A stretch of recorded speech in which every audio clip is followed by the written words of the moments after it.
आप देख रहे हैं BHBC न्यूज।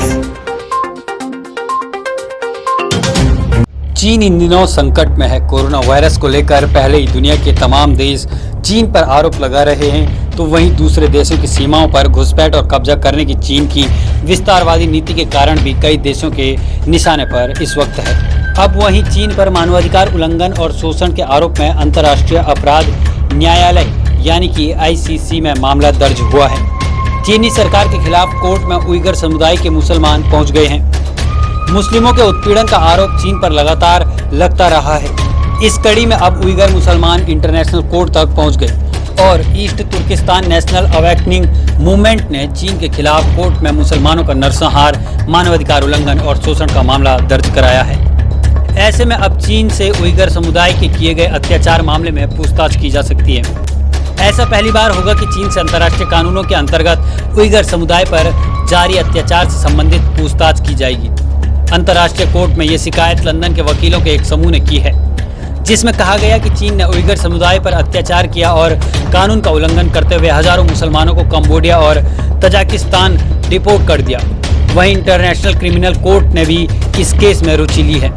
केस में चीन के राष्ट्रपति शी जिनपिंग और सत्ताधारी कम्युनिस्ट पार्टी से जुड़े 80 लोगों का नाम शामिल है। चीन और कंबोडिया दोनों ही ICC के सदस्य हैं। ऐसे में ये कोर्ट के दायरे में आते हैं। कोर्ट का अधिकार है कि इनसे पूछताछ कर सके और जांच बैठा सके।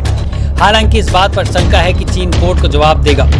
अभी तक चीन ने इस मामले में किसी को जवाब नहीं दिया और न ही उन पर कोई जाँच हुई। चीन के राष्ट्रपति शी जिनपिंग ने सत्ता में आते ही उइगर मुसलमानों के साथ साम दाम दंड भेद की नीति अपनाते हुए उन पर अपने धर्म को त्यागने और चीन की हुकूमत को स्वीकारने का दबाव बढ़ा दिया। इस क्षेत्र में सरकार उइगरों से गलियां और सड़कों की सफाई करवा रही है। युवाओं से जबरन बड़ी फैक्ट्रियों में ले जाकर काम करवाया जा रहा है। एसोसिएटेड प्रेस और जर्मन शोधकर्ता एंड्रियन जेन्स ने जांच में इस बात का भी पता लगाया कि सरकार यहां अल्पसंख्यकों में जबरन जन्म दर कम करने के लिए नसबंदी और गर्भपात का बड़े पैमाने पर अभियान चला रही है। यहां सरकार के खिलाफ आवाज उठाने वालों को नजरबंद कर दिया जाता है। इसके लिए क्षेत्र में कई कैंप बनाए गए हैं। पिछले साल कैंप में 58 लोगों को मार दिया गया था।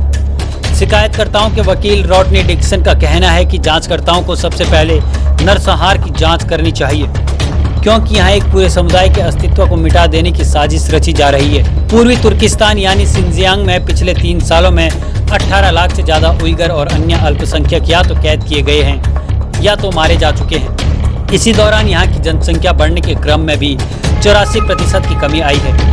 वकील रॉडनी डिक्सन ने कहा कि ये बेहद अहम केस होगा, क्योंकि चीन को पहली बार जवाबदेही का सामना करना पड़ेगा। साथ ही अब शी जिनपिंग से पूछताछ भी होगी। आप देख रहे हैं BHBC न्यूज।